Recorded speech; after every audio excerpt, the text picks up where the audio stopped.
Bismillahirrahmanirrahim. Assalamualaikum warahmatullahi wabarakatuh. Bismillahirrahmanirrahim. Assalamualaikum warahmatullahi wabarakatuh. Waalaikumsalam warahmatullahi Alhamdulillahirabbil alamin wa bihi nasta'inu ala umuri waddin. Asyhadu an la ilaha illallah wahdahu la syarika lah wa asyhadu anna sayyidina Muhammadan abduhu wa rasuluhu wa la nabiyya ba'dah. Allahumma shalli wa sallim ala nabiyil karim wa ala alihi wa sahabatihi wa man sara ala nahjihi ila yaumiddin. Amma ba'du. Bapak sekalian jemaah salat subuh Masjid Al-Kautsar, alhamdulillah di pagi hari ini dengan inayah taufik Allah Subhanahu wa taala kita masih diberikan kesempatan untuk salat subuh berjamaah. Mudah-mudahan Allah taala yataqabbal minna salatana, menerima salat kita dan talabul ilmi. Amin ya rabbal alamin. Allahumma la ilma lana illa ma 'allamtana wa 'allimna ma yanfa'una wa zidna ilman. Allahumma inna nas'aluka ilman nafi'an wa rizqan wasi'an wa amalan mutaqabbala. Amin. Kita sebentar lagi akan menamatkan buku ini sampai wafatul Rasul SAW ya. Halaman 33. Ada kita akan tamatkan supaya kita lebih mengenal detail ya sosok beliau, kehidupan beliau dan keseharian apa yang terjadi dengan beliau. Hari ini kita akan membahas tentang ju'us sahabati wa rasul. Jadi Rasulullah SAW sebagaimana lazimnya pada umumnya manusia itu ada merasa lapar juga, dan biasa sehari-hari itu ada lapar itu biasa gitu. Suatu hari yakhraju Rasulullah SAW dzata lailatin, suatu malam ya, beliau pernah keluar rumah. Fa idza huwa bi Abi Bakar qa'idun wa Umar ma'ahu kharija buyutihim. Rasul menuju rumahnya Abu Bakar dan Umar. Ternyata sama lagi di luar rumah. Jadi ada sebab tertentu, nanti kita ketahui apa sebabnya. Beliau keluar rumah malam-malam menemui sahabatnya Abu Bakar dan Umar. Dan Rasul berkata, "Ma akhrajakuma min buyutikuma hadhihi sa'ah." Wahai sahabatku, ada gerangan apa kok pada keluar rumah ini? Naon gitu. Kemudian al-ju'u ya Rasulullah, lapar. Kata mereka, kami merasa lapar ya Rasulullah. Rasul menjawab, ana walladzi nafsi biyadihi la akhrajani alladzi akhrajakum. Demi Allah, aku pun sama, yang mengeluarkanku dari rumahku hari ini adalah malam ini adalah rasa lapar. Jadi sama-sama lapar keluar rumah ya, mungkin nyari sesuatu yang sekiranya dapat menutup lapar mereka. Itu ya warungnya. Ya itu mungkin nggak ada warung ya, mungkin ceritanya gitu ya. Kita ya nasgor, mungkin ya malam-malam. Ya dia keluarnya mau ke warung kan mereka? Ya, bukan ke warung, kepada sahabatnya. Ya Ya'muruhum Rasul an yaqumu faqamu ma'ahum. Kemudian Rasul mengajak mereka untuk bergegas. Fadhahabu ila baiti rajulin minal ansar. Kemudian pergi ke rumah seseorang sahabat dari kalangan Ansor, namanya Abul Haisam Malik bin Taihan ya. Abul Haisam Malik bin Taihan. Falam yajiduhu fi baiti, tapi enggak ada di rumahnya. Pergi ke rumah seseorang bernama Abul Haisam tapi enggak ada di rumahnya. Kemudian ada seorang ibu-ibu menyambut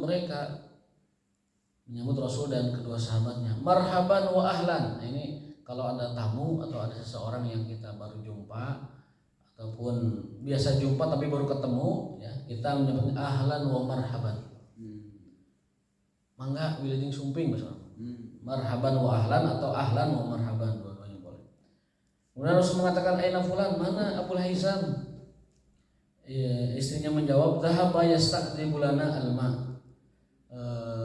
Ibu tersebut yang merupakan istri dari Abu Haisam mengatakan dia sedang mencari air, al-halwa, air manis, yang mungkin mencari teh manis bahasa kita nyari teh manis, nyari pokoknya seger-seger lah begitu ya. Alma al-hulu itu air manis ya, mungkin semacam air manis itu mungkin teh manis lah sebetulnya. Yang paling makul itu teh manis. Ya'ti Abul Haisam fayanzur ila Rasulillah.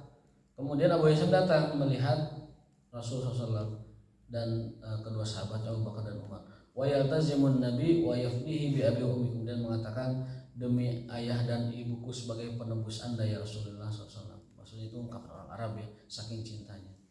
Abu Haisam mengatakan, alhamdulillah ma ahadun al-yaum aqrab adiyafan minni. Alhamdulillah hari ini saya kedatangan tamu yang paling mulia di muka bumi. Rasulullah ya. Rasulullah menuju ke rumahnya, itu tamu yang akramu adiyafan, tamu yang paling mulia. Yang toliq Abu Haisam fayati bi ghusnin nakhilin fihi busrun wa tamrun wa rutab. Akhirnya Abu Haisam mengambilkan untuk Rasulullah SAW apa itu? Kurma, kurma busur, kurma tamar, kurma rutab, itu semuanya macam kurma. Jadi ada kurma yang segar manis, ada kurma yang masih agak kementah-mentahan, mengkal gitu, ada kurma yang sudah matang. Disediain 3 varian kurma, 3 macam kurma, luar biasa suguhannya begitu ya. Anwa utamar hina yandiju wal Haisam kulu min hadi. Silakan tuan-tuan makan kurma tersebut. Yang tadi ke Abu Haisam wa ma husikin yadbah lahu syatan. Kemudian Abu Haisam langsung ngincit ke kandang. Muncit domba. Muncit domba dadak. Makanya saya pernah bilang di Arab yang namanya muncit domba itu bukan sesuatu acara yang gede riwah gitu, enggak. Itu seorang pun bisa mereka. Saya pernah piknik ke Sungai Nil, itu ada gembala bawa kambing puluhan, dipanggil saja, yang kecil, boleh hiji, muncit di situ. Daging disodorkan silahkan gitu. Jadi seperti kita belanja ayam, belanja sayur di jalan gitu, mang besar iya gitu. Jadi sesuatu yang biasa. Nah kemudian Abu Haisam pergi ke kandang kambingnya, kemudian menyembelih seekor domba. Dan Rasul mengatakan iya kawal halub. Ya, kata Rasul, kamu jangan sembelih kambing yang banyak susunya. Maksudnya itu mah biarkan buat kamu, itu mah biar terus berproduksi susu buat gitu ya. Cari kambing yang biasa saja. Rasulullah sahibahu yaquluna tamar wal laham wa yashrabuna al-ma' al-adab hatta syabi'u wa raw.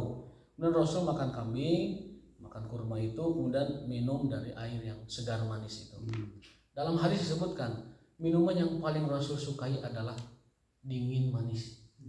Susu dingin. Ya, Rasul sangat menyukai air itu adalah al-hulwul barid, yang manis dan yang dingin. Dinginnya itu dingin biasa, bukan dari kulkas. Dingin zaman dulu itu didinginkan pakai apa? Pakai kendi, kemudian dilapisi oleh kain tebal namanya syawal, kemudian disirami air pinggirnya itu. Itu dinginnya dingin segar, luar biasa. Itu boleh dicoba. Ada saat ini juga masih ada di kita itu yang sering pakai kendi itu, Ya, itu ternyata di kita mah kos kaki. Jadi botol kemasan itu yang besar itu diisi air, kemudian dibungkus kos kaki ini dikasih air, itu dingin airnya itu di kita gitu. Kalau di sana enggak, kendi namanya zir, kendi, kemudian dilapisi oleh karung goni semacam itu, karung goninya dibanjir air, disiram air, itu dingin segar, dingin enak. Mangga Mas Ridwan dicoba itu ya, dingin alami ala Rasulullah SAW. Rasul itu menyukai minuman al-hulwul barid. Hulwun itu manis, barid itu dingin, manis dan dingin. Tapi ini bukan pesan sponsor teh pucuk ya. Karena ini Rasul ini minumannya alami. Minuman manis, segar, dingin yang alami, yang didinginkan dengan cara yang alami. Nah, kemudian Rasul mengatakan kepada Abu Bakar dan Umar, wallahi demi Allah yang jiwaku dalam genggamannya, la tus'alanna an hadzan na'im yaumil qiyamah. Demi Allah, wahai Abu Bakar, wahai Umar, ini nikmat yang kita makan barusan tadi akan ditanya oleh Allah Subhanahu wa taala. Ya. Akhrajakum min buyutikum alju, kalian keluar dari rumah dengan kondisi lapar, sumalam tarji hatta asabakum na'im, kemudian pulang dalam keadaan kenyang. Tah anjeun kadari lapar pulang wareg teh bakal dihisab Allah. Gitu.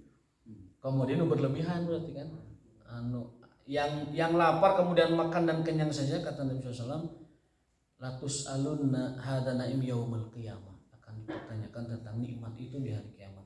Maksudnya mungkin enggak disyukur atau enggaknya itu ya, bersyukur atau tidak. Maka Nabi mengingatkan selalu, Nabi itu dalam segala gerak-geriknya selalu ada pesan kepada para sahabatnya. Itu hadis riwayat Imam Muslim dan Imam Malik serta Imam At-Tirmidzi ya, tentang hadis itu.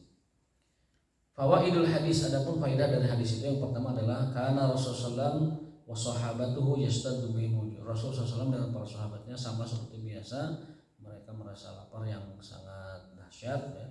Wa yakhruju min buyutihim la'allahum yajiduna ta'aman akhirina bil asbab. Itu bagian dari akhdul asbab, mencari sebab datangnya rezeki. Jadi rezeki itu dijamin, tetapi harus dicari sebabnya. Harus dicari sebabnya, tidak pasrah. Umar bin Khattab pernah memarahi seseorang yang duduk di masjid saja, tidak berusaha, tidak mencari nafkah. Beliau mengatakan, pergilah kau ke pasar, innas samaa'a la tumtiru dhahaban wala fiddah. Karena langit tidak pernah menurunkan hujan emas. Langit tidak pernah menurunkan hujan perak. Kalau kamu sudah ibadah, sudah sholat, pergi ke pasar. Maksudnya disuruh kerja usaha. Yang kedua, la ba'sa an yadhhaba ar-rajul ila tanawuli ta'am fi baiti akhihi aw ashabihi idza kana ya'lamu anna dzalika yasur. Dibolehkan seseorang itu pergi menuju rumah temannya atau sahabatnya demi untuk mencari makan. Kalau dia lapar, dengan syarat ya'lamu anna dzalika yasurhu. Dengan syarat kita yakin betul orang yang dikunjungi itu biasanya senang menyambut tamu atau menyambut kita. Jadi kalau kita punya teman baik, punya teman akrab, kita tuh yakin kalau kita kesana itu dia akan senang gitu. Berarti kita ini harus mengenal tipe sahabat-sahabat teman-teman kita. Kalau sekiranya orang yang kita kunjungi bakal rungsing, bakal segala macam lah, jangan mendut, ya jangan ke orang itu. Tapi kalau temannya, wah ini mah orangnya terbuka, kemudian rezekinya juga lapang dan dia senang menerima tamu, kita boleh kesana. Sebagaimana tadi sudah. Yang ketiga, yajuzu lirajul su'alul mar'ati min wara'i hijab. Dibolehkan seorang laki-laki itu berkomunikasi dengan perempuan asal di balik hijab. Hijab ini kata para ulama itu bukan triplek yang menghalangi, bukan, tetapi hijab ini pakaian syar'i itu namanya hijab. Yang disebut dengan berkomunikasilah, bertanyalah kepada mereka istri Nabi min wara'i hijab itu adalah dengan pakaian syar'i yang mereka kenakan. Jadi pada kesimpulannya, interaksi seorang wanita dengan laki-laki dalam Islam itu sebatas kebutuhan. Itu batasannya. Kalau ada kebutuhan, tidak apa-apa berkomunikasi. Kalau tidak ada kebutuhan, tidak usah atau tidak perlu berkomunikasi. Ya, makanya ada istilah jadi tidak terlalu ekstrim ke kanan juga sampai benar-benar anti banget gitu dengan komunikasi laki-laki dan perempuan, atau ke kiri banget yang membebaskan ikhtilat sebebas-bebasnya, itu juga tidak boleh. Jadi tidak terlalu ekstrim ke kanan yang melarang habis-habisan ikhtilat itu menjadi barang yang haram, tidak boleh sama sekali. Juga tidak ke kiri banget yang sama sekali tidak mengenal batasan-batasan syar'i. Yang benar adalah pertengahan, bahwa komunikasi antara lawan jenis dalam Islam itu dibatasi oleh al-hajah, ada tidaknya kebutuhan, dan komunikasi itu dilakukan dengan cara miwara'i hijab, dibalik pakaian syar'inya. Begitu. Jadi tidak mesti kemana-mana bawa triplek, Pak, maksudnya begitu. Kemana-mana bawa hijab gitu.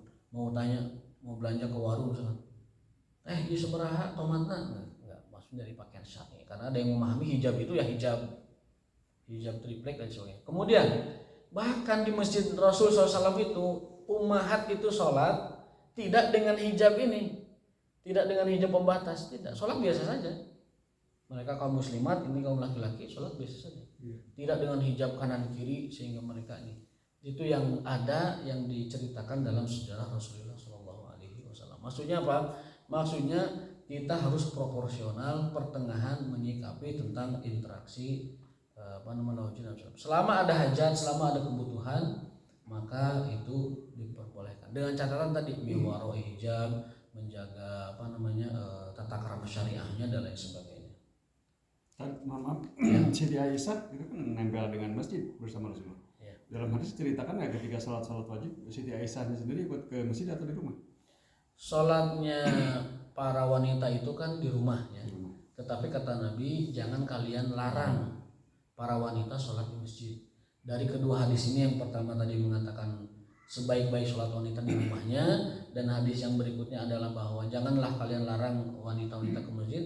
Pada dasarnya kesimpulan hukumnya adalah wanita boleh-boleh saja sholat di masjid berjamaah rutin rawatib, itu boleh-boleh saja. Jadi kalau mereka misalkan merutinkan sholat fardu itu tidak apa-apa. Karena sekarang zamannya zaman fitnah lebih besar, maka para ulama berpendapat ayeuna mah dihijab lah, zaman kieu mah. Hijab. Zaman dulu tidak, biasa sholat biasa. Kemudian yang kedua, suara wanita juga bukan aurat. Mana dalilnya suara wanita aurat? Nggak ada. Tidak ada dalil satupun yang menyatakan suara wanita itu aurat. Yang ada itu adalah wanita tidak boleh bersuara dengan suara yang dapat menimbulkan fitnah. Berarti suara wanita itu hukumnya berpotensi fitnah, tapi bukan aurat. Artinya apa?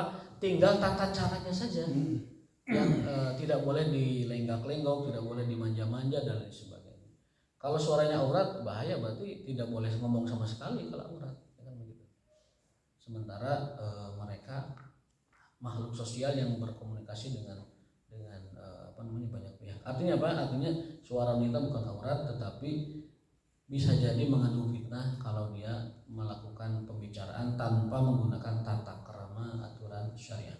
Ketika itu hijabnya sampai mata ya. Nah, terkait hijab cadar maksudnya ya. Saya akan jelaskan hukumnya. Kita akan bicara hukum, kemudian akan bicara warok ya, ataupun bicara dengan fitnah. Kita akan bahas tiga-tiganya. Yang pertama, kalau berkenaan dengan hukumnya itu sendiri, cadar itu sendiri hukumnya dalam 4 hadis yang pernah saya pelajari itu tidak ada ataupun tidak menunjukkan bahwa para sahabiat itu bercadar. Yang pertama, hadis yang pertama adalah bahwa Rasul SAW itu pernah suatu hari khutbah, kemudian setelah khutbah di bapak-bapak, Rasul khutbah di ibu-ibu dengan membawa sahabat ya. Lalu sahabat itu menceritakan kisah hadis ini. Aku pernah diajak Rasul ngisi tausiah di ibu-ibu, dan aku melihat di kalangan jamaah ibu-ibu ada wanita yang cantik luar biasa, pipinya merah. Lalu aku dipalingkan oleh Rasul, kamu jangan lihat terus. Dia itu yang cantik maksudnya. Ini menunjukkan bahwa para sahabat tidak bercadar. Ya kalau bercadar ya tidak akan kelihatan manisnya kan begitu. Lalu Rasul palingkan. Yang kedua, Rasul juga pernah bersama dengan para sahabat, Ali bin Abi Thalib ikut di sampingnya. Nah, ketika itu Ali bin Abi Thalib menatap seseorang ya, yang terlihat mungkin lebih berbeda ya dengan yang lain.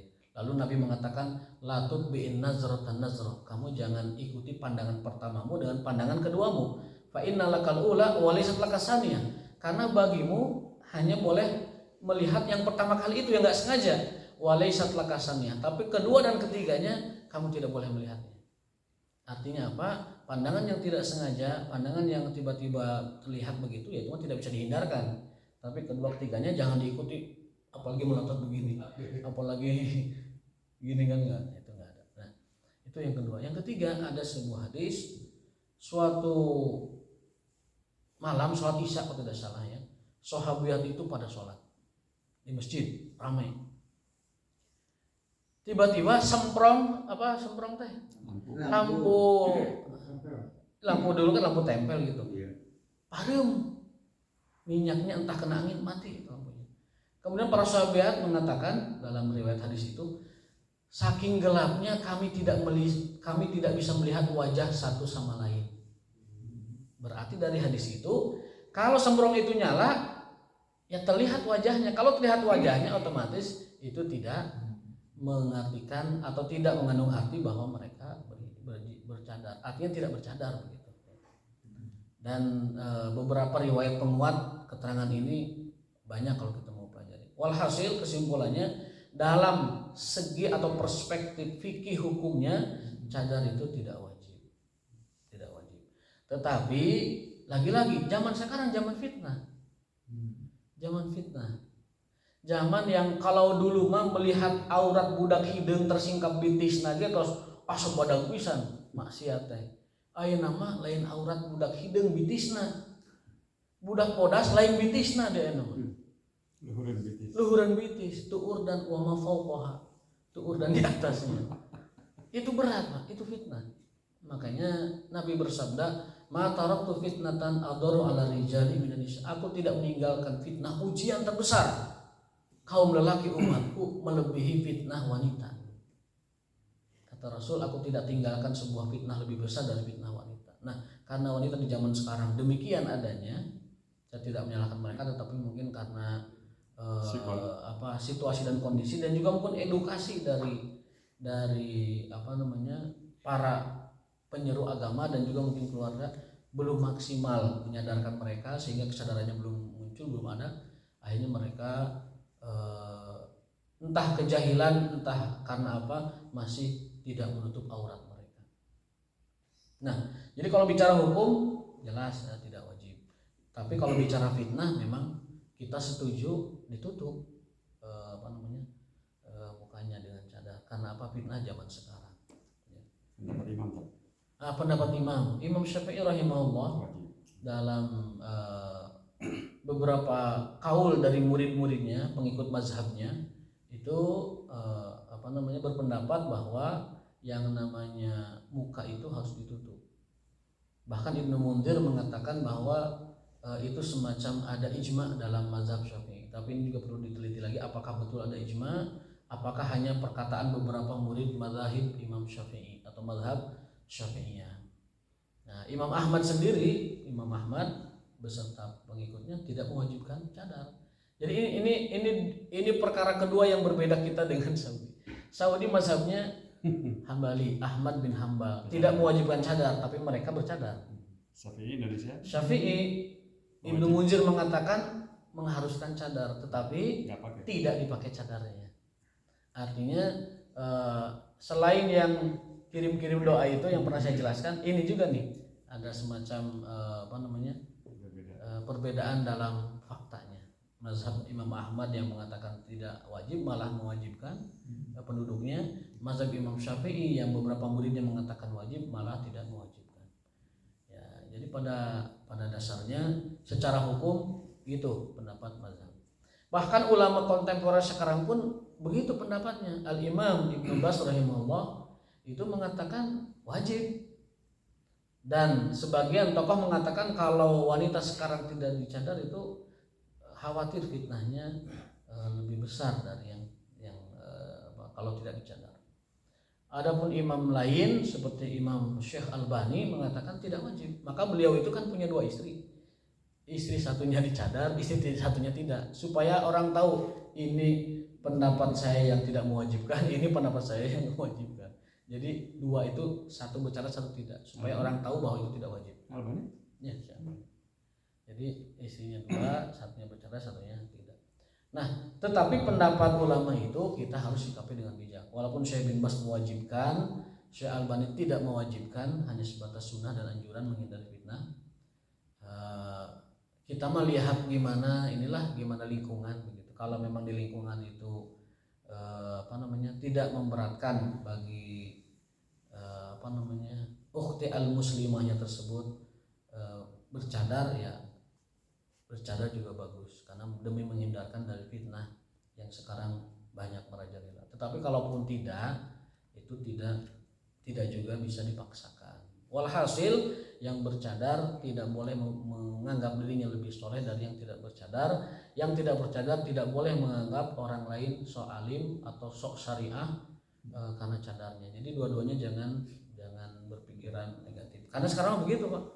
Anu tuh cadar nyebutna teh macam syar'i cenah teu dicadar teman. Nah, teman dakwah teh cenah teu dicadar apa-apaan itu enggak syar'i. Yang tidak bercadar juga nembang yang bercadar. Wah, itu masuk alim cenah sigawe hupang syar'ina aipek teh anggar-anggar we cadar-cadar iya gitu. Dan lain sebagainya. Nah, ini tidak boleh terjadi di kalangan umat Islam. Itu pertanyaan jawaban dari Pak Haji. Panjang ya Pak Haji ya. Dan ini pengalaman ya. Ya. Tahun 81 berhaji. Saya pergi ke klinik. Ya. Tiba-tiba juga datang di Tambula perempuan Ya. bercadar. Ya. Di Saudi? Di Saudi? Masih di klinik. Di klinik. Saya heran kalau melihat mereka itu seperti lebih cantik gitu. Kalau pakai cadar itu. Ya karena ketutup kan. Aneh saya tuh. Saja. Merasa begitu. Ya, dan lebih penasaran gitu Pak Haji ya. Jadi penasaran. Seolah-olah begitu. Saya ngajar di Tasik itu di Mahad Ali, Sekolah Tinggi Ilmu bahasa Arab ya, S1 bahasa Arab dan tahfiz Quran 30 juz, itu rata-rata semua mahasiswinya bercadar. Bercadar. Nah, memang betul kata Pak Haji, pengalaman betul itu. Semua yang bercadar itu terlihat lebih cantik. Ya karena ketutup ya, karena tertutup. Jadi kita melihatnya secara umum lebih cantik. Begitu. Ya, sehingga di kelas itu kita lebih bisa menjaga diri. Kalau hari itu kan dengan orang bercadar kita juga tidak sebebas dengan orang yang tidak bercadar, karena lebih menjaga. Itu efektif, betul. Cadar itu dapat menghindarkan orang dari fitnah. Trennya tapi sekarang tren kalau tadi dokter tahun 80-an, 80-an tuh kerudung aja masih jarang di kita itu. Saya di SMA 82 sampai gitu kuliah saya masuk 86 keluar 90 tuh satu pun nggak ada yang pakai kerudung. Sekarang saya reuni di Kalimantan, teman-teman SMP itu hampir semua pakai kerudung. Makanya dulu kan kita tahun 80-an ketika rame-ramenya ngaji di Masjid Salman, itu anak-anak gadis SMA 5, SMA favorit itu banyak dikeluarkan oleh sekolah, bahkan mahasiswi dari sekolah gara-gara dia mempertahankan cadar. Makanya kita harus mempertahankan kerudung, harus berterima kasih kepada mereka. Perjuangan mereka itulah sehingga sekarang kerudung sudah istri jenderal sudah pakai kerudung sekarang. Zaman dulu kan kebaya, 17 Agustus kebaya, ini segede ban Vespa Konde. 17 Agustus kan begitu, ibu-ibu pakai kebaya transparan teh ketinggalan ikutan. Begitu kan sekarang, dan saya yakin itu cadar tuh makin kesini makin ramai. Sekarang kooperatif kayak cadar udah berapa ibu-ibu pengajian sekarang, dulu nggak ada. Jadi semangatnya sekarang tuh, dan saya berdoa sekali suatu saat kita makin banyak cadar itu ke depan, dan kenyataan di lapangan begitu terjadi. Jadi ada perubahan yang sifatnya kultural di masyarakat. Karena dakwah dari semua penjuru kan, dakwah dari semua penjuru, semua pihak, sehingga hal-hal semacam itu sudah masuk melalui budaya. Dan itu lebih masif ya kalau budaya. Saya teringat betul waktu itu ketika salah seorang pejabat di kita mengatakan di antara tanda radikal dan ekstrim itu kan cingkrang. Iya cingkrang. Ya. Perempuannya cadar. Cingkrang itu kan. Tiba-tiba, mohon maaf ini, putranya Pak Jokowi, Gibran itu pakai celananya cingkrang. Entah cingkrangnya modis, entah cingkrangnya apa, itu si pejabat nggak pernah ngomong lagi. Dan tiba-tiba berita tuh terhenti dengan demikian. Karena apa? Ada semacam antitesa lah. Antitesa bahwa ketika satu pejabat mengatakan tanda ekstremitas itu adalah celana cingkrang, ternyata ada anak pejabat juga pakai celana cingkrang. Meskipun modis, saya yakin modis ya, bukan karena atau momen lah, ideologi paham ataupun momen ataupun mungkin di endorse oleh produk tertentu pakaian. Yang jelas itu cingkrang. Nah, jadi terkadang lewat dengan cara-cara itu dakwah itu lebih masif ya, lebih mengena ke masyarakat. Itu hanya contoh saja, bukan untuk menceritakan kejadiannya. Wallahu taala alam. Makin bagus trennya. Anaknya Pak Wiranto itu pakai cadar. Ya, menantunya tuh Abi, saya ketemu di India. Menantu Abi aktivis Jamaah Tabligh. Istrinya pakai cadar. Padahal kita tahu Pak Wiranto kayak gimana kan. Itulah Allah berkehendak kalau dakwah sudah jalan, nggak ada yang bisa menghalang-halangi. Nah, terkait celana cingkrang juga misalkan, itu kan dianjurkannya mah di atas mata kaki, sunnahnya ya kan. Yang diancam neraka itu kalau nyengsret ke bawahnya itu khuyala itu dengan takabur dan sombong. Jadi yang diancam oleh Nabi bahwa matah talka'baini finnar, pakaian yang di bawah mata kaki adalah di neraka. Maksud dari hadis itu dijelaskan oleh hadis lain ketika Abu Bakar Siddiq memakai pakaiannya melorot ke bawah, tapi Rasul mengatakan kalau kamu mah tidak wahai Abu Bakar, karena Abu Bakar Rasul ketahui bukan orang sombong. Kesimpulan dari dua hadis itu kita gabungkan, karena yang paling baik metode kesimpulan hukum itu kalau ada dua hadis yang sekiranya bisa digabungkan. Kesimpulan dari penggabungan dua hadis itu, maka yang diancam neraka itu kalau di bawah mata kakinya atau nyengser ke tanahnya yang ada motif sombong dan merasa bangga. Karena di Arab itu kalau sudah pakai nyengsret bawah, ngepel tanah, itu ada semacam kebanggaan bahwa dia orang-orang kaya biasanya zaman dulu ya. Nah, kemudian kalau yang di batas mata kaki atau di atas mata kaki, kalau niatnya dengan menjalankan sunnah dapat pahala selama dia menggunakan pakaian itu. Kalaupun belum bisa, kalaupun masih sebawah, jangan dengan motifnya takabur. Dan insya Allah kalau orang sudah paham, meskipun dia terpaksa harus pakai panjang, itu niatnya adalah bukan karena takaburan atau riaan atau fakhran, bukan karena ria, takabur ataupun membanggakan dirinya. Sebagaimana kebiasaan orang Arab dahulu kalau pakai pakaian panjang itu adalah parlente, borju, dan juga bangsawan. Bangsawan ya, semacam itu tadi ya. Kalau kita mah insya Allah kalaupun tidak di atas mata kaki, tetapi kita menjaga sifatnya, jangan sampai ada takabur dan sombong. Nanti lama-lama jadi tren. Orang artis Korea sekarang, artis Korea, Ya. K-pop itu yang lakinya itu sudah pada cingkrang. Udah pada cingkrang. Anak-anak muda sekarang sudah banyak model cingkrang itu. Geus ngadrun nih. Geus ngadrun. Baik itu cingkrangnya karena ideologis atau cingkrangnya karena ikut sunnah, yang jelas mode cingkrang itu sudah diterima di masyarakat. Michael Jackson Dulu dia. dengan apa namanya Walking in the Moon itu ya, Iya. itu cingkrang kelihatan sekali. Tapi kita mah tidak ikut sunnah Michael Jackson, Pak. Kita ikutnya sunnah Rasulullah SAW. Alal akol, at least minimal sholat mah jangan nambahin. Sholat Tapi mah teteh pakai aneh sarung tadi. diangkat. Aneh kayak teman-teman kita NU-nya yang anti cingkrang, itu justru banyak kan dari kalangan NU. Dalam mungkin pakai sarung mah cingkrang teteh. Coba perhatikan orang-orang NU-nya pakai sarung rata-rata di atas mata kaki, saya perhatikan. Tapi giliran pakai celana, kenapa dia dikecam orang pakai cingkrang gitu? Padahal sarung cingkrang kan? Mungkin saya berusaha mungkin karena di hadisnya itu izar. Izar bukan celana ya. Izar kan, irfa izarak, angkat. Izar itu kan pakaian yang sifatnya seperti sarung yang lebar gitu. Mungkin karena kosakata yang dipilih nabinya izar bukan sirwal, akhirnya membatasi pemaknaannya kepada sarung. Raji bilang gitu. Walhasil kalau saya boleh menyarankan, setidaknya untuk sholat mah kita di atas mata kaki. Tapi kalau di luar sholat, kalaupun masih belum, misalkan karena harus ngantor yang pakainya standar, ada formatnya, ya itu mah salah kita ya. Gimana kita bisa beradaptasi di kantor tersebut. Ya.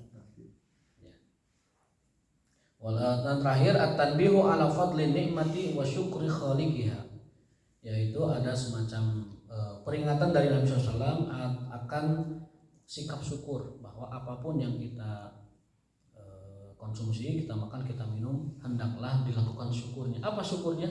Mengucapkan alhamdulillah. Kata Nabi SAW, barang siapa yang memakan makanan, meminum minuman, kemudian memuji Allah, mengucapkan alhamdulillah, faqad adda syukroha, maka dia telah menunaikan syukurnya.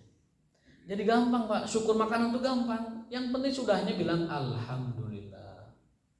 Minum gampang syukurnya, habis minum glek alhamdulillah. Itu faqad adda syukroha, dia telah menunaikan syukurnya. Kalau tidak alhamdulillah berarti dia belum bersyukur. Jadi lebih baik bersyukur alhamdulillah daripada bismillah sebelum makan. Ya dua-duanya lah. Ya dua-duanya. Ya, karena bismillah mengawali makan kita niatnya ibadah. Makan kita niatnya ibadah untuk apa? Liyuki masul bahu, untuk menegakkan tulang-tulangnya supaya kuat ibadah, kan gitu. Seorang mukmin itu batasan makannya sebatas bisa menegakkan tulang belulangnya untuk melakukan ibadah. Begitu. Liyuki masul bahu. Ada cerita sedikit sebentar. Ya. Di Pangalengan tuh Pak Haji Dadang teman saya, orang Tabing itu punya pesantren.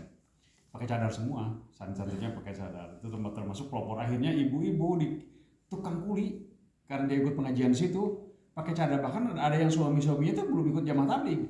Ibu-ibunya saking apa seringnya ikut taklim di masjid dan santrinya itu pada pakai cadar, mau ditambah panjang. Suatu saat ada rombongan Persis datang dari Banjaran, ada lucu, ada teman Persis datang kontrol ke Pangalengan. Dari kegiatan itu minta dalil. Itu nomor pakai cadar tadi pakai minta dalil aku mah. Aja kejadian teh. Atuh pacar capek-capek teh enggak eta bapak mah rek dalim atuh nusa taranyang jadi Banjaran lo pake nih nu make pakaian pendek boga energi mah boga kekuatan dah mending kan eta cadar dari bapak pas saya juga abdi marbutkeun cadar mah abdi pake cadar bapak encan make eta cadar pakaian di Bandung anu masih kena populer eta mending kan dinya. Lucu memang kadang-kadang di apa masyarakat itu. anu dalam tanda petik dianggap berlebihan taat dipermasalahkan karena yang maksiat masih banyak kita. Iya. Jika nu pasea puru'iyah lah, pasea kunut, pasea NU dipaseakeun misalkan, sementara orang yang nggak sholat masih banyak kan.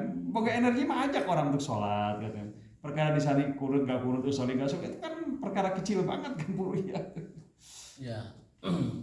Yang penting yang bercadar itu menjaga adab-adab syar'inya. Saya pernah lihat anak-anak itu entah SMP, entah SMA, entah kuliahan bercadar tapi naik motornya tiluan gocengan.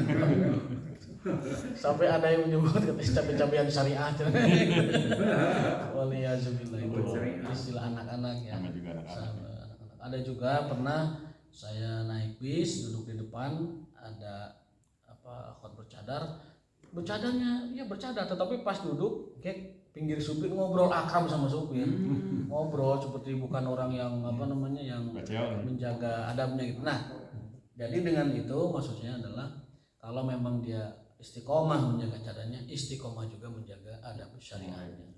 Adab syariahnya dan adab tata pergaulannya dalam Islam sehingga seimbang dengan cadarnya. Jangan sampai mencemarkan syariat cadarnya. Begitu. Itu yang perlu digarisbawahi. Masih ada waktu? Barangkali ada pertanyaan? Sedikit lagi. Silakan. Ada pertanyaan silakan. 5 menit deh. 5 menit lagi ya.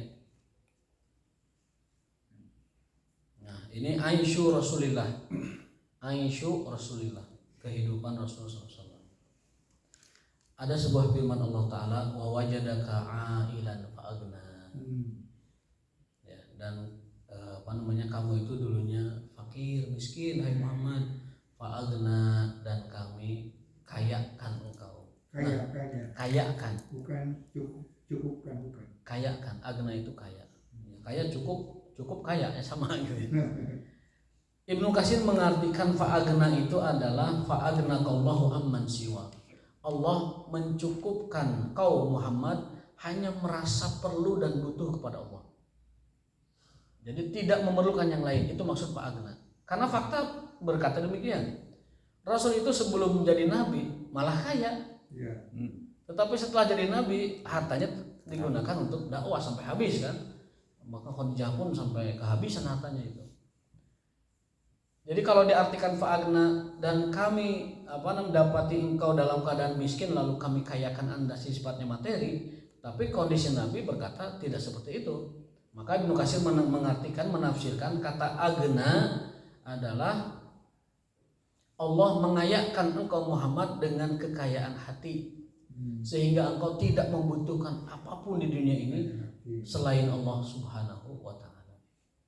Itu tafsir dari Ibnu Katsir. Fa'agnallahu amman siwahu. Kalaupun diartikan fa'agna itu kekayaan, mungkin yang dimaksud adalah bahwa Rasul itu kan punya hak dari ghanimah, dari penaklukan, dari ekspedisi dan sebagainya, itu kan seperlimanya. Fa'anna lillahi khumusahu walir rasul. Seperlima ya bagi Allah dan Rasulnya, seperlima dari rampasan, penaklukan ataupun pembukaan wilayah-wilayah baru, ya, penaklukan kerajaan baru dan sebagainya. Itu kan kalau dihitung tidak terhitung jumlah besarnya. Tapi saya lebih cenderung kepada penafsiran Ibnu Katsir. Beliau mengatakan maksud dari dan kami jadikan engkau dari sebelumnya miskin menjadi kaya adalah kaya hati. Ginan nafs, kaya hati. Karena apa? Karena Rasul tidak pernah membutuhkan apapun selain Allah Subhanahu wa ta'ala. Yang kedua, in kunna ala Muhammad la yamur binal hilal ma nuqidu naran. Aisyah istrinya Rasul bertutur, kami keluarga Muhammad pernah bulan purnama itu, awal bulan itu lewat manukidu naran, dapur kami tidak ngebul, teu aya pasakeun, teu aya beuleumeun, teu ngebul beberapa hilal itu kan bulan baru ya. Innama humal aswadan, tapi kami punya dua makanan andalan. Apa itu al aswadan? Dua barang. Apa itu at-tamaru wal ma, kurma dan air. Jadi pernah Rasul itu hilal masuk bulan baru itu makannya cuma air dan kurma. Illa annahu kana haulana ahlu duri minal ansar yab'asuna ila Rasulillah bila banin manaihim. Tetapi ada sahabat-sahabat kami dari Ansor, orang-orang baik memberi kami susu, ngirim kami yang bisa dikirim untuk menguatkan kebutuhan nutrisi kami lah bahasa Inggris. Fayashrab wa yaskina min dzalikal laban, dan kami minum dari susu itu ya, dan susu itu mengenyangkan kami. Wa yaskina min dzalika al-laban. Hadis riwayat Bukhari dan Muslim.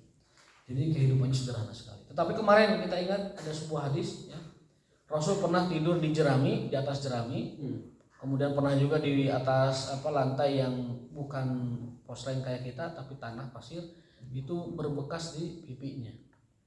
Kemudian sahabat Umar melihat kondisi itu terenyuh dan berkaca-kaca matanya. Disebutkan dalam hadis itu berkaca-kaca matanya dan mengatakan, ya Rasulullah, seolah ragu gitu, ya Rasulullah, Raja Persia, Raja Romawi, Anda itu bisa lebih dari itu. Rasul marah kan, ya Ibnul Khattab. Hei anak Khattab, enggak manggil Umar, tidak manggil Umar. Ya Ibnul Khattab, hei Ibnul Khattab. Ya. Apakah kau meragukan kenabianku? Aw fi syakkin ya Ibnul Khattab. Rasul marah. Ya. Dan Rasul mengatakan bahwa yang kayak gitu tuh untuk mereka di dunia, tapi mereka tidak akan mendapatkannya di akhirat. Ya. Itu Rasul SAW mengingatkan sahabatnya Umar untuk tidak merasa kasihan kepada beliau karena kondisinya yang sederhana semacam itu.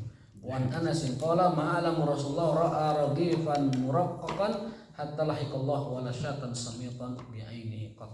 Itu kondisi Rasulullah SAW kehidupannya. Insyaallah besok kita akan mudah-mudahan bisa tamat sampai mimpi Rasul dan mimpi bertemu Rasul, juga yang terakhir wafatu Rasulillah. Jadi ada 2 bab lagi yang belum kita bahas, mudah-mudahan satu hari bisa selesai.